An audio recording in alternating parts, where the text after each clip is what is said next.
Hey, it's Chuck Armstrong with Loudwire Nights, and this is Loudwire Nights on Demand. It was so much fun chatting with Lee Jennings about the funeral portrait, about their new music, and just about this world the band has created. This interview first aired on Thursday, August 8th. Let's go. Tonight we are hanging with Lee Jennings, frontman of the Funeral Portrait. They are gearing up for the release of their latest album, Greetings from Suffocate City, as well as hitting the road with Five Finger Death Punch, Marilyn Manson, and Slaughter to Prevail. It is a big year for the Funeral Portrait, and man, it's great to have you on the show, Lee. Awesome. Well, I'm happy to be here. This is very exciting for me. So I love to talk, so you better get ready. Sweet. Good, man. Well, make sure I'm recording. Yeah. All right. We're good. Well, listen, let's talk about this album, man. Greetings from Suffocate City, produced by Johnny Andrews. He's worked with some big bands that we love, like 3 Days Grace and Hailstorm. Josh Landry, who's worked with Motionless in White. How long have you been working on this record? That's a great question. Basically, there's songs on this record that were written in 2019. Wow. So that's like 5 years now. Yeah, so that was the before time. Yes. And that's super funny because I think it's weird because we probably had 4 different versions of this record. So it's cool to go back and listen now and be like, oh, wow, I forgot what that song even sounded like back then. So it's cool. It's really cool. That's pretty great, man. It's probably a weird feeling, right, to have some of these songs that have existed for 5 years and to probably rework them in some ways and get them ready. Yeah, it's weird because so Suffocate City, right? Like we just released that not too long ago. And there's like a quote pop punk version of that song, as I put quotations around that, because I literally the other day I was showing we were driving around in the van and our merch girl had never heard the old version, right? And I put it on and all of us are like, oh, you buckle up, like you're ready to get into this. And there's literally like it sounds like it should be on the main stage at Warped Tour, it just sounds like it's so pop punk core. Like I was just like, I don't know where we were going with that one, but then it turned into this, more radio rocky, rock version. So yeah, I love that, man. Well, listen, you mentioned the song Suffocate City. The album is Greetings from Suffocate City. Kind of a simple question, at least from my perspective, maybe not from yours though, but what is or where is Suffocate City? Like what is this, man? So it's more of a feeling than it is a place. We've got kind of two different things of our band. One, we have the lore of the band. So we actually have a physical place of Suffocate City, which being a place of kind of like a heaven or nirvana or even almost like a purgatory for people who don't quote fit in or belong, like they feel like they belong on this earth. They have a place where everyone can go and get along and just be them, and that's such an important thing for us. Like, especially me growing up, I didn't have that spot. I didn't have those people.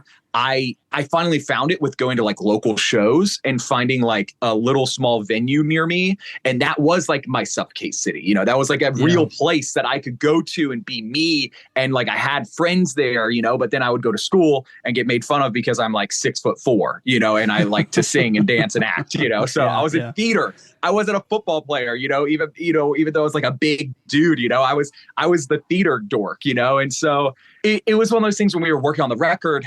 I wanted the record to not really have it was more of just every song fit in, not like a concept, but all the songs were kind of about the same thing of fitting in or, being you for once.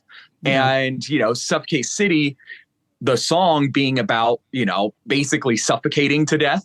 Either in a relationship or a financial situation or we even wrote it via Zoom with our producers and our band. Literally, none of us were in the same room together while we were writing that song. And that's which is pretty cool. Yeah. I was going to say it's pretty wild as you talk about Suffocate City being that place where you can kind of fit in, whether it's a physical place or not. But then for you guys to write this not in a physical place together, right? But to write it virtually and in different places. Yeah. And that's kind of where the idea of Suffocate City kind of came from, and when we started working on the lore side of the band we've got these icons that represent each song. And then we've got like this weird flow of like, we have this character, Irving Westhound, and he's like trying to stop the Coffin Crew cult. And like his son then gets taken by the cult. And it's like one thing after the next. And, we're working on, the budget that we get and stuff. And, for us, we see it though as like being like, I mean, like the budget in my brain of being like how Ghost just did a movie, I run everything like that, right? Like in my brain. So like we just did the video for Suffocate City, like was crazy budget for us. And we had this like crane coming in, like with the shots for the dancers and stuff. And I'm like, yes, like I'm freaking out, because we got to build it. We got to build Suffocate City, and we got to make it like an actual place. And it wasn't just through Zoom anymore. It wasn't just even at our shows. It was like we could replicate what was in my brain from the beginning. Yeah, I love hearing that, man. I love that. And on top of all of that, right, this song is sort of taken to another level too, because Spencer from Ice Nine Kills is the special guest. It seems like the perfect partnership. I mean, how did that come? How did that come to be, man? So when we started writing all of these songs, our label, Better Noise, they were just like, hey, start thinking of some features for the record. And I was like, I sent this like list, right? And of course, Spencer was on there, but it was one of those things. Spencer was also doing a lot of features at the time. And we were like, I don't know, one of those things. And then Spencer invited us to go play Silver Screen Con last year, which is like the convention that they hold, the horror music convention. And we just kind of hit it off. It worked. It was cool. He loved our set. Like, it just was like a weird marriage of like fandoms. And I sent him the song and he was like, yo, this is sick. And the second verse was already written, but you listen to it and it talks about like flesh and like killing and like all these things that I'm like, we did write this about. Yeah, I was going to say, man. For you. Like, it was weird. It was a really weird situation because I was like, all right, I guess this kind of works. Awesome. I love that. Yeah, you manifested it, man. I love that. Yes. Is that track a good indication kind of the sound of the full album? No.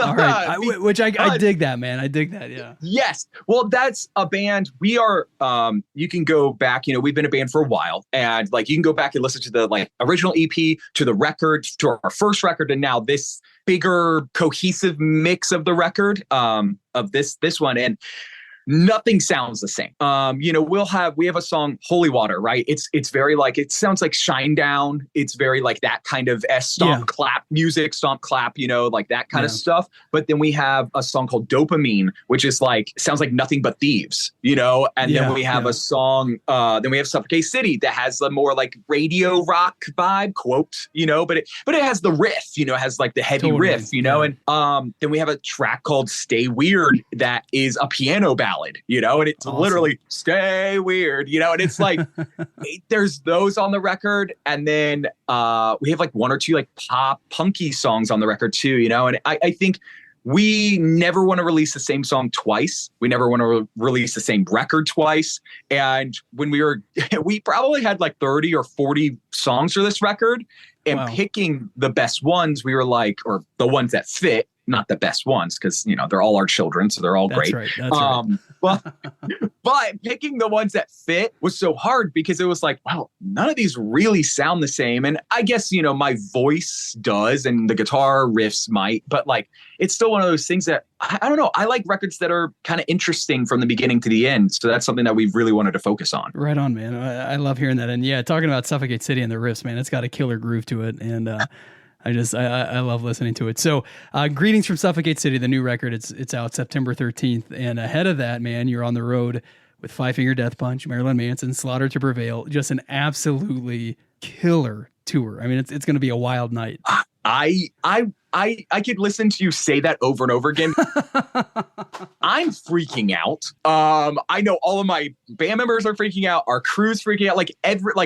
And it's crazy because the first show is in Hershey, Pennsylvania, the Hershey like stadium. It's not even like an amphitheater. It's like a stadium. Like it's huge. Like like Motley Crue played there. You know what I mean? Like it's amazing, man. We're used to like the sweaty 200 cap clubs, like we get lucky here and there and we get a cool show that's maybe in 1,000 cap room, opening up for another band or something. But like, this is insane. The idea of going on a tour with this amount of production and this amount of, the idea that there's catering every night, and not just every night. There's like 3, you get breakfast, lunch, and dinner most days. And it's like, oh, no more McDonald's? Okay. That's right, man. Like it's crazy. And this progression is amazing, man. And like you said, you've been doing this for a while. And, I'm curious, as the frontman of the Funeral Portrait, do you spend time reflecting on the past? Like, is that something that you enjoy doing? Yeah. A little too much. I get into, so I am my worst enemy. I got really personal, especially when we released our song Dark Thoughts, because it's about having OCD. And it's something that a lot of people don't really understand. I think a lot of people think OCD is about like being clean or like cleaning up the room or stuff like that. And if you saw my studio right now, I don't have that kind of OCD. Sure, It's one of those things that it's all about my like intrusive thoughts and like just being obsessive over situations or things that maybe you could have done differently, or that you focus so much on the future and thinking, oh, is this going to work? Like, is this band going to break? And that's something that will ripple me to death, is just sitting on my sofa being like, if this doesn't work, I have to go work at McDonald's the rest of my life, and I focus so much on that sometimes I don't live in the moment and I don't think about the past, what could have been different or whatever, and I think for us, it is cool that we have this backstory. We didn't just start, I've been doing this band for almost 10 years. Yeah. And I've learned so much about how to be in a band, how to run a band, what to look for in people to have on your team. Like, there's so many things that I've learned that, like, if you would have thrown me into this tour in 2014 when we started, oh my God, we would have crashed and burned, it would have not have, and the same thing for this record. I think if we would have released this record back in 2014, it wouldn't mean so much because we wouldn't have been able to put all that experience of the last, quote, 10 years into what this record is. No, I think, and even that awareness, that recognition of that, I think that's so significant. And here we are, man, nearly a decade into the life of the Funeral Portrait, talking about this killer new album, Greetings from Suffocate City, out on September 13th, talking about this massive tour, and I'm going to say it again so you can hear it, with Five Finger Death Punch, Marilyn Manson, and Slaughter to Prevail. That's covering the month of August, covering basically the month of September. I mean, it's incredible, man. And so, reflecting on that's amazing. But also, I know you said that you could cripple yourself by just thinking about what's next. But I imagine with a band with as much background, as the Funeral Portrait, all this lore that you create, this world, this universe that you create, that you must also still be thinking like, all right, we got this record done, we got this tour coming up. What's next? Like, do you think about that a lot? Oh yes, too? I'm ready. It's awesome. I have a really great relationship with our A&R at our label, and I just send her ideas all the time of being like, so for the next record, and this one's not even out. It's like, I heard the master. Yeah. I literally heard the master of this record like a few weeks ago, because we just keep changing things. That's why it's taken so long, because we were just like, that song's not good enough. It needs to be like this, and I think it's one of those things that we are ready for the next one. Like, I think the big thing for us is about steps. I think a lot of bands or artists, they try and skip a bunch of steps and go straight to sounding like this, or like their music videos are like this, with $1 million budget or all these things. And that's not how we're trying to do it. We're trying to do everything the way it should be from the ground up, and we're just ready for that next step. And of course the tour, having Five Finger being like, hey, you guys are cool. You guys could come on tour with us. And I'm like, okay, sure. Anything you say. Like, that's right, man. No, I mean, what a huge testament to everything that you've talked about in the last 10 years, man. And what's to come too, right? Like, there's no doubt that Five Finger respects all that you've done, but they're also probably expecting too, you to do great things in the future. And that's just an incredible feeling, man. And, it's interesting hearing you talk about that, because I think about it as a fan, like, come September 13th, that's when I hear the full record, right? But you've been Yes. working on this, like you said, some of these songs for 5 years. So of course you're thinking about what's next, you know? Yeah. It's wild because we have so many other songs too, and songs that we played live that Yeah. didn't even make the record.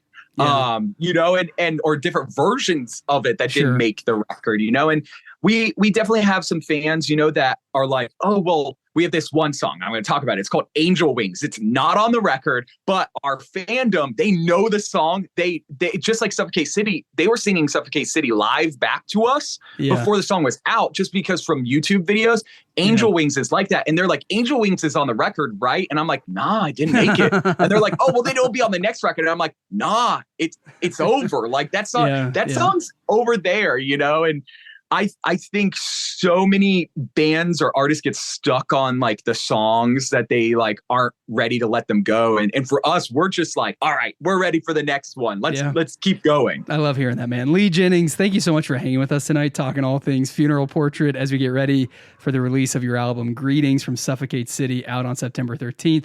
This new song from the album, Suffocate City, with Spencer from Ice Nine, is just an absolute crusher, man. And I can't wait to hear all that's to come and hear the different sounds and the different directions that you go on the record. You can stay caught up with everything going on in the Funeral Portraits world on Instagram at TFP_devotion. And Lee, man, I'll just say you are welcome back whenever you want, brother. And I cannot wait to see you on the road with, I'm going to say it once more, with Five Finger Death Punch, Marilyn Manson, and Slaughter to Prevail, man. Awesome. Thank you so much for having me.